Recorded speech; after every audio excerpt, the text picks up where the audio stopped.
পোনপ্ৰথমে মই হাতালুক ৰাইজক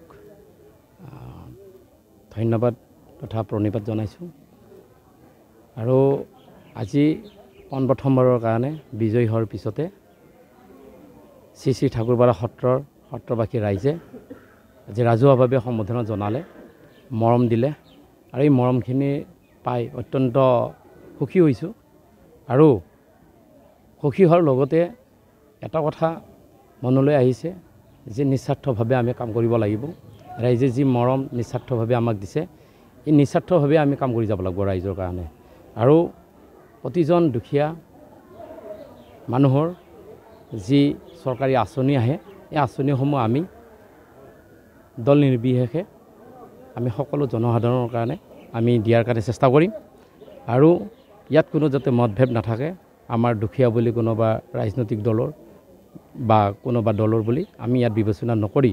আমি সকলোৱে ৰাইজৰ যি আঁচনি আহে চৰকাৰীভাৱে সেয়া তেনেকৈ আমি সঠিক ৰূপত ৰূপায়ণ কৰাৰ কাৰণে চেষ্টা কৰি যাম। আৰু পৰিকল্পনা বহুতো আছে যে যিবিলাক আমাৰ সমস্যা আধৰুৱা হৈ আছে ৰাস্তা ঘাটক লৈ বা আমাৰ যিবিলাক আঁচনিসমূহ আমাৰ সাধাৰণ ৰাইজে আচলতে ঢুকি নাপায়, কেইজনমান ব্যক্তিৰ মাজতে দলীয় স্বাৰ্থত মাজতে থাকি যায়। এই ব্যয়বহুল যে প্ৰচাৰ, এই প্ৰচাৰটো আমি আচলতে ৰাইজৰ মাজত জনাৰ কাৰণে প্ৰচেষ্টা কৰিম, কাৰণ বিভিন্ন আঁচনি আহে, এই আঁচনিসমূহ কি ধৰণে যুগুত কৰিব লাগে আমাৰ সৰ্বসাধাৰণ ৰাইজে গমেই নাপায়, যাৰ বাবে আমাৰ সৰ্বসাধাৰণ ৰাইজ বঞ্চিত হৈ থাকে। আৰু এই বঞ্চিত যাতে নহয় সকলো ধৰণৰ কাৰণে আমি